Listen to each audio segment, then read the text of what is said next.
I want to pivot now, though, and get to some breaking news at this time on this morning.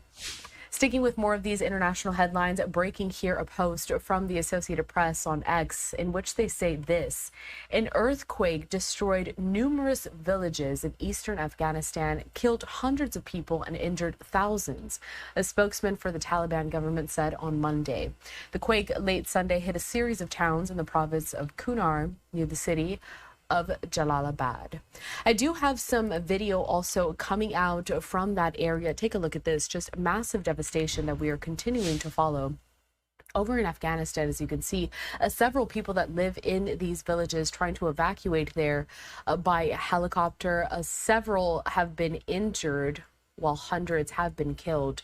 Going back to more of this reporting from the Associated Press, as they say that a 6.0 magnitude quake late Sunday hit some of these towns, causing extensive damage.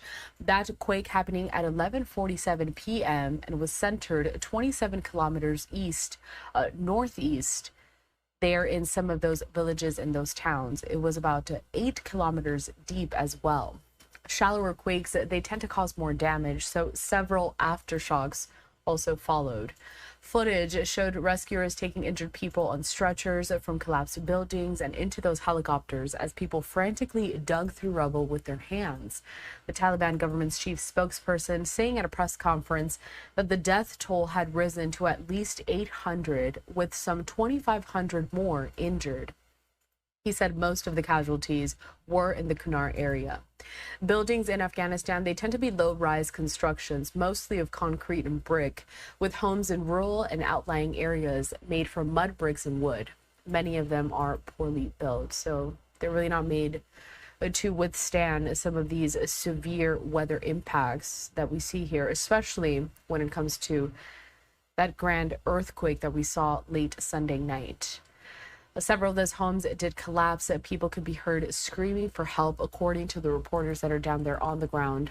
Eastern Afghanistan is mountainous with several remote areas, and the quake has worsened communications. It's blocked roads, forcing aid workers to walk 4 or 5 hours to reach survivors. Dozens of flights have operated in and out of the airport there, transporting some who are injured to local hospitals. Now, one survivor did tell the Associated Press, and they described seeing their homes collapse before his eyes, people continuing to scream for help there. So just a terribly tragic and devastating situation coming out there out of Afghanistan. Going back to this post from the Associated Press, as that earthquake did destroy numerous villages in the eastern part of Afghanistan. At last check, about 800 people at least have been killed.